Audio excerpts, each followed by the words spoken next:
ಇಂದೇ ಡೌನ್ಲೋಡ್ ಮಾಡಿ ಮತ್ತು ನಿಮ್ಮ ನೆಚ್ಚಿನ ಶೋಗಳನ್ನು ಆನಂದಿಸಿ.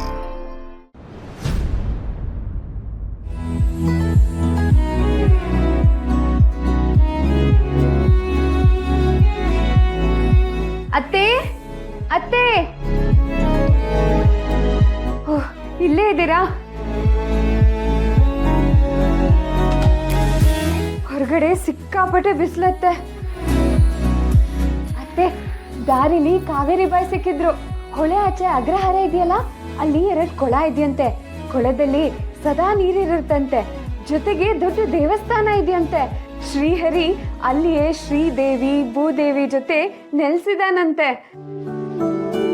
ವಿಗ್ರಹದ ಮುಂದೆ ನಿಂತ್ರೆ ಶ್ರೀಹರಿ ಜೀವ ತಳೆದು ಕಣ್ಮುಂದೆನೆ ನಿಂತಂಗಿರುತ್ತಂತೆ.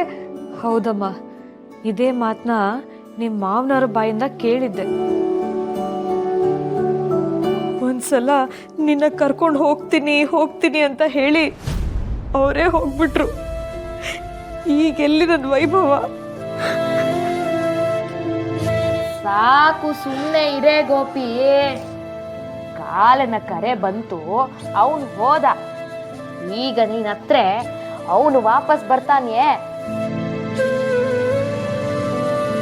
ಎಷ್ಟು ಅಂತ ಕಣ್ಣೀರ್ ಸುರಿಸ್ತೀಯೇ?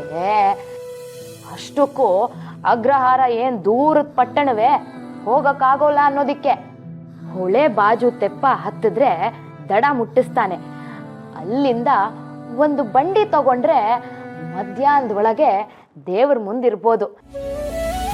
ನಿನ್ನ ಮಗನಿಗೆ ಹೇಳಿದ್ರೆ ನಿನ್ನ ಕಾಲು ಒತ್ತಿ ಕರ್ಕೊಂಡು ಹೋಗ್ತಾನೆ. ಏನು ತಪ್ಪಿಲ್ಲ. ನಿನಗೆ ಹೋಗಬೇಕು ಅನ್ಸಿದ್ರೆ ಹೋಗ್ಬಾರೆ. ಆಗಲ್ಲ ಅನ್ಬೇಡಿ ಅತ್ತೆ, ನಾವು ಹೊರಗೆಲ್ಲೂ ಹೋಗೇ ಇಲ್ಲ. ನನಗೂ ನೋಡ್ಬೇಕು ಅಂತ ತುಂಬಾ ಆಸೆ ಆಗ್ತಿದೆ. ನಾನು ಕೇಳಿದ್ರೆ ನಿಮ್ಮ ಮಗ ಕರ್ಕೊಂಡು ಹೋಗಲ್ಲ, ನೀವು ಕೇಳಿದ್ರೆ ತಕ್ಷಣ ಸಿದ್ಧವಾಗ್ತಾರೆ. ಹೂವಿನ ಜೊತೆ ನಾರೂ ಸ್ವರ್ಗಕ್ಕೆ ಸೇರ್ತು ಅಂದ ಹಾಗೆ ಮುಖ್ಯವಾಗಿ ನಿನಗೆ ನೋಡ್ಬೇಕಿದೆ. ಅದಕ್ಕೆ ನಿಮ್ಮತ್ತೆನ ಪುಸ್ಲಾಯಿಸ್ತಿದ್ದೀಯಾ ಅಂತ ಅನ್ನೋ. ಹೇಗ್ ಬೇಕಾದ್ರೂ ತಿಳ್ಕೊಳ್ಳಿ ಅತ್ತೆ.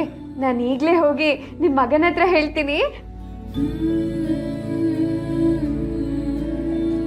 ಪಾಪ, ಚಿಕ್ಕ ವಯಸ್ಸು. 3 ಜನ ವಯಸ್ಸಾದವ್ರನ್ನ ಕಟ್ಕೊಂಡು ಅವಳಿಗೂ ಏಗಿ ಸಾಕಾಗಿರುತ್ತೆ. ಪಾಪ, ಕರ್ಕೊಂಡು ಹೋಗ್ಬಾರೆ. ಅದು ಖುಷಿಯಾಗಿರುತ್ತೆ.